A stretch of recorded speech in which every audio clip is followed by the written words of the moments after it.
भाइयों नमस्कार।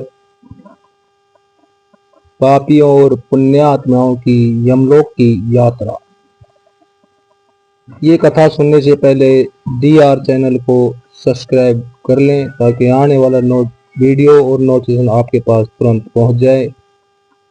भाइयों सब्सक्राइब और लाइक जरूर करें। शांतनु कुमार जी कहते हैं कि व्यास जी, मनुष्य 4 प्रकार के पापों से यमलोक में जाते हैं। यमलोक अत्यंत भयानक और भयंकर है। वहां समस्त देहधारियों को विवश होकर जाना पड़ता है। कोई ऐसे प्राणी नहीं है जो यमलोक में न जाते हो। किए हुए कर्म का फल कर्ताओं को अवश्य भोगना पड़ता है। इसका विचार करो। जीवन में जो शुभ कर्म करने वाले सौम्यचित्त और दयालु हैं, वे सौम्य मार्ग से यमपुरी के पूर्व द्वार को जाते हैं। जो पापी पाप कर्म प्रयाण तथा दान से रहित है, वे भयानक दक्षिण मार्ग से यमलोक की यात्रा करते हैं। सत्य मृत्युलोक से 86,000 योजनाओं की दूरी लांघकर नाना रूप वाले यमलोक की स्थिति है। यह जानना चाहिए कि पुण्य कर्म करने वाले लोगों को तो वह नगर निकटवर्ती सा जान पड़ता है, परंतु भयानक मार्ग से यात्रा करने वाले पापियों को वह बहुत दूर ही स्थित दिखाई देता है।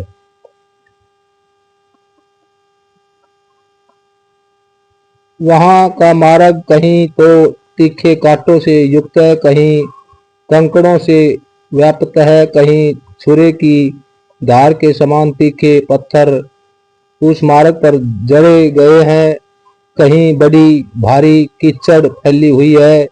बड़े छोटे पातकों के अनुसार वहां की कठिनाइयों में भी भारीपन और हल्कापन है।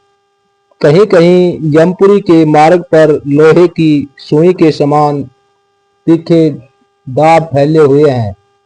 तदंतर यमपुरी के मार्ग की भीषण यातनाओं और कष्टों का वर्णन करके शांतनु जी ने कहा, व्यास जी, जिन्होंने कभी दान नहीं किया है, वे लोग ही इस प्रकार दुख उठाते और सुख की याचना करते हुए उस मार्ग पर जाते हैं। जिन्होंने पहले से ही दान रूपी पथ्य राख अर्थ ले रखा है, वे सुखपूर्वक यमलोक की यात्रा करते हैं। इस रीति से कष्ट उठाकर पापी जीव जब प्रेतपुरी में पहुंच जाते हैं, तब उनके विषय में यमराज को सूचना दी जाती है। उसकी आज्ञा पाकर दूत उन पापियों को यमराज के आगे ले जाकर खड़े करते हैं।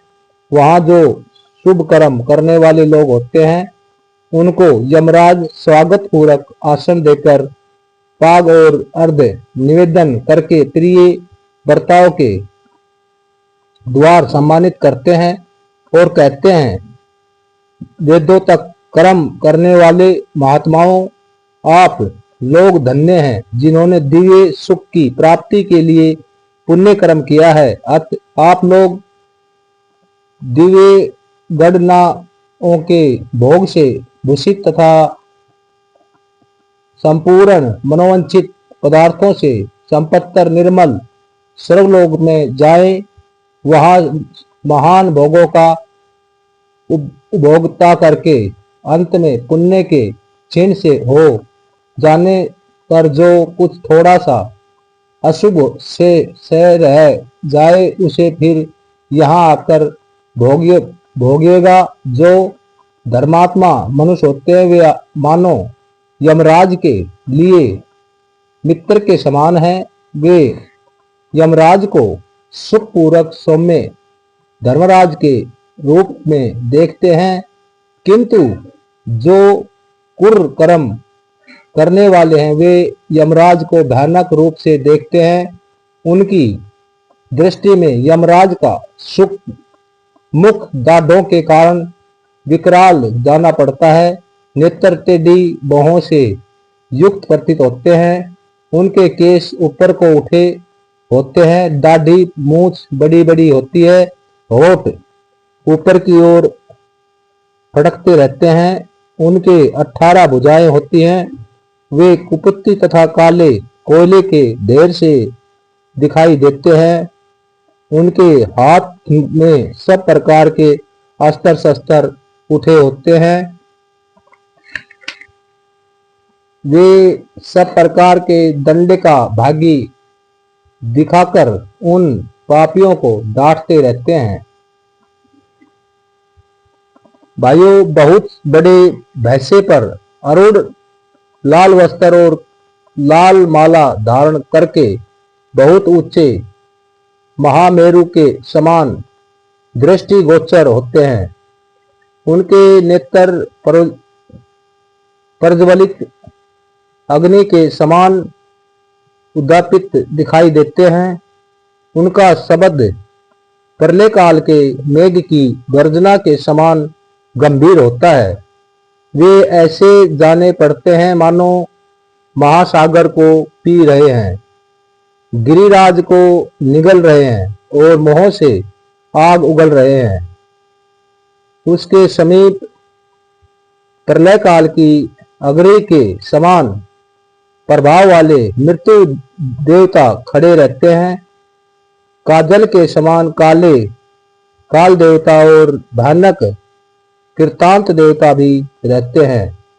इनके सिवा मारी उगर महामारी भयंकर काल रात्रि अनेक प्रकार के रोग तथा भांति भांति के भयावह कुष्ठ मूर्तिमान हो हाथों में शक्ति शूल अंकुश पास चक्र और खड़ग लिए खड़ी रहती हैं।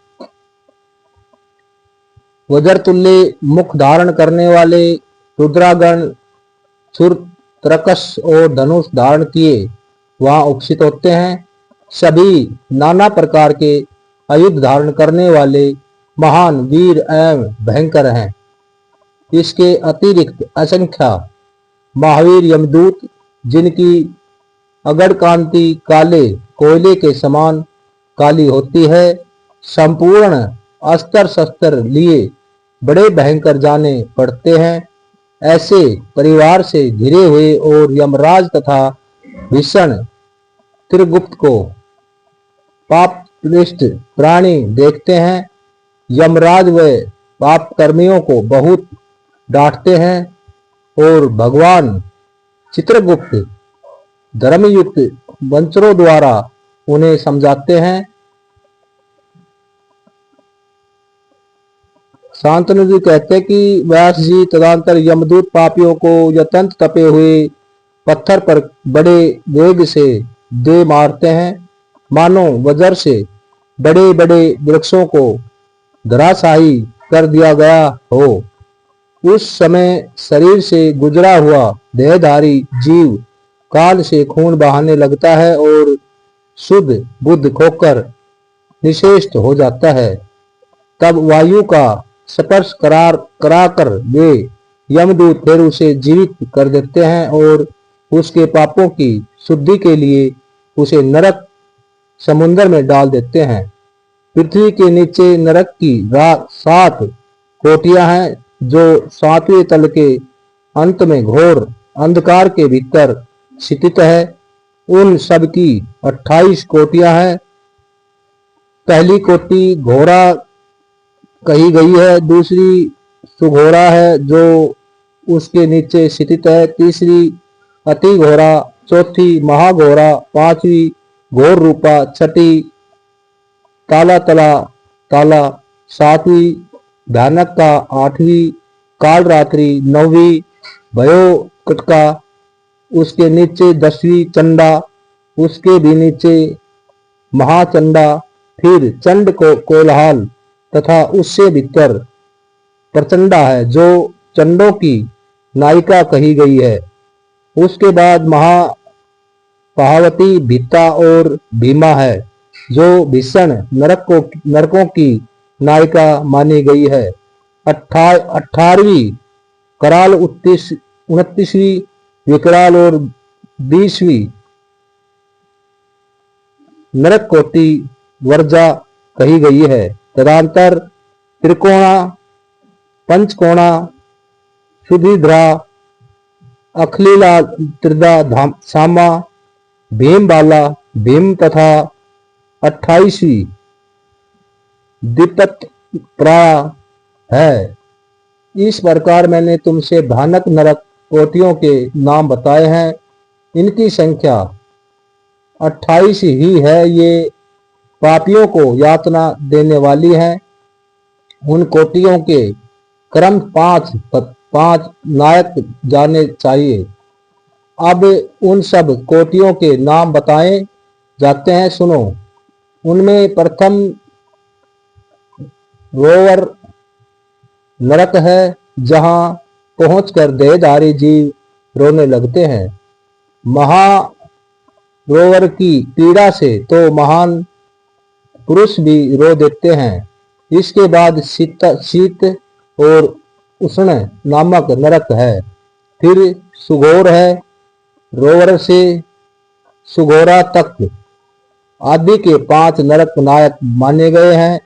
इसके बाद सुमाथिक्षी, क्षण, संजीवन, महातम, विलोम, विलोप, कंठक, त्रिवेग, कराल, विकराल, प्रक्रमपन, महावक्र, काल, कालसूत्र, परगर्जन, सूचिमुख, सुनेति, खादक, सुप्रीदन, कुंभीपाक, सुपाक, करवच, अति दरुण, अगडारा, राशि भवन, मेरु, सर्की प्रकृष्टि, तीक्ष्ण तिंडु, सुकुनी, महान स्वर्तक, कृतु, तप्तजंतु, पकलेप, प्रतिमास, त्रेप बुद्धव, शौचवास, सुनी रुचवास, सुध्रिय, कुटकशा, लंपी, मली, दुरिष्ट, सुमोहाद, प्रवाद, सुप्रतापन, मेघ, दुरस, सालप, सिंह मुख, बुराधुमुख, गजमुख, कुरुकमुख, शुक्रमुख, अजमुख, मैसामुख, घुमुख, कोकामुख, कृकमुख, ग्रहा, कुंभी, नस, नरक, सरप, कुमर, कान, गर्दन, उल्कु, महालोक, सद्रुल, कर्थ, कर्कट, मंडुक, पुत्तिमुख, रक्षाक्ष, पुत्ति स्मृतिक, कण, ध्रुम, अग्रि, कृमि, गंधतपु, अग्रिद, अप्रतिष्ठ, रुद्रारभ, श्रभोजन, लाला भक्ष, अंतर्भक्ष, शौरभक्ष, सुदारुण, कंठक, सुविशाल, विकट, कटपुतन, अमरीश, कटहा, कृष्णदायनी, वेत्राणी, नदी, सुतप्रत, लोहसेन, एकापाद, परपुष शरण, घोर, अशीतला लवन, अतिश्रा भड़क, सुरपुरण, विलातस, असूयंतर, कुटपासा, क्रम धरण, महाचूरण, अचूरण, तपलोकमह, परव, सुरधारा, यम लपुरक, उत्तरकूप, निष्ठाकूप, अतिस्कूप, शीतल, छरकूप, मुसलोक, खुल, यंत्र, शीला, कटक, सकट, लगड़ल, तालापन भवन, असी पत्थर वन, महसा, कटम मंडप, सम्मोह, अस्थित भगड़, तपत, चंचल, अयोगुड, लोहे की गोली, बहुदुख, महाकेश, क्रम, शमल, मलात, हालाहल, विरूप, स्वरूप, यमनुनग, एकापादा, त्रिपादा, तिरव, अचीवर और तम। इस प्रकार से 28 नरक और क्रमश उनके 5-5 नायक कहे गए हैं। 28वें कोटियों के क्रमश, रोरर आदि 5-5 ही नायक बताए जाते हैं। उपयुक्त 26 कोटियों को छोड़कर लगभग 100 नरक माने जाते हैं और महान नरक कमंडल 140 नरकों का बताया गया है।